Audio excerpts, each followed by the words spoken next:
Shalom saudara-saudari, damai sejahtera daripada Allah Bapa, kasih daripada anaknya Tuhan kita Yesus Kristus, dan persekutuan daripada Roh Kudus akan menyertai kita sekalian. Bersama saya Pendeta Jaya Hulu dalam program Renungan Pagi. Sebelum kita merenungkan firman Tuhan, mari kita berdoa.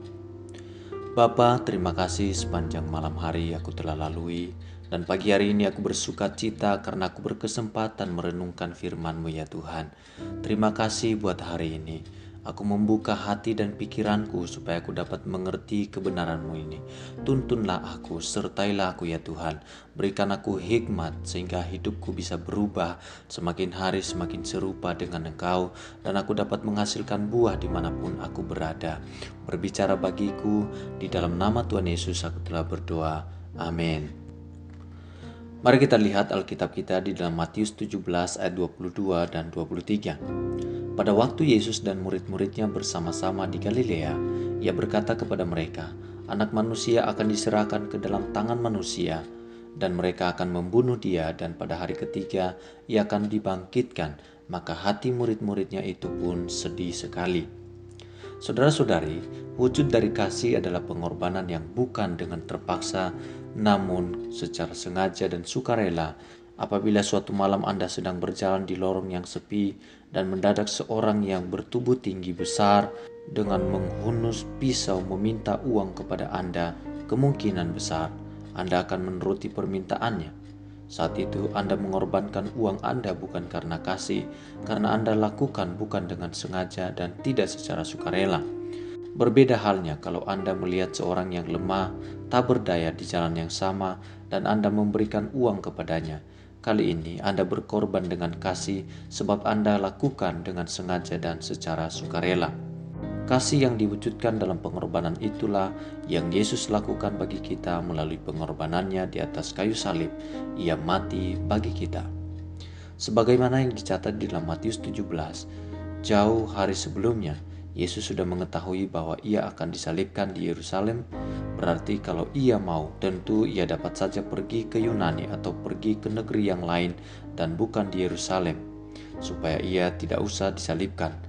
Berarti penderitaan yang Ia alami sampai mati di atas kayu salib bukan terjadi secara tidak sengaja. Kalau Ia mengorbankan nyawanya, maka hal itu Ia lakukan secara sukarela dan bukan karena terpaksa. Itulah wujud dari kasih-Nya yang besar atas kehidupan kita untuk menyelamatkan kita dari hukuman dosa. Demikian juga di dalam kehidupan kita, kalau saja Ia berani mati di atas kayu salib, Dia mengorbankan dirinya karena kasih-Nya bagi kita, apalagi hal-hal yang bersifat jasmani, apalagi dalam hal-hal yang bersifat sementara.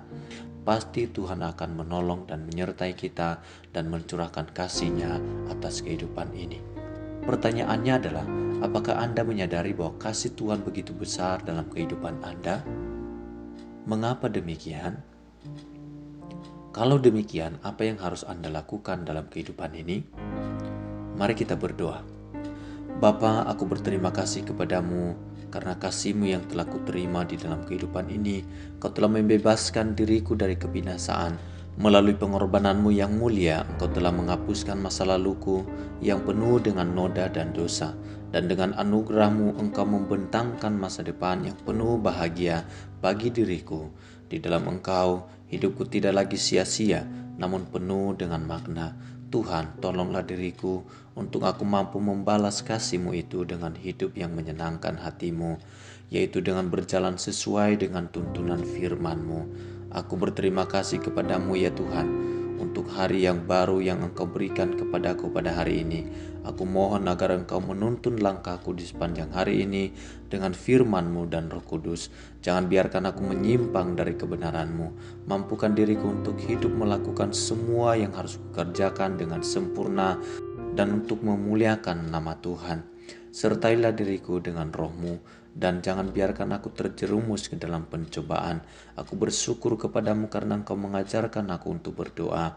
Bapa kami yang ada di surga, dikuduskanlah namamu, datanglah kerajaan-Mu di bumi seperti di surga.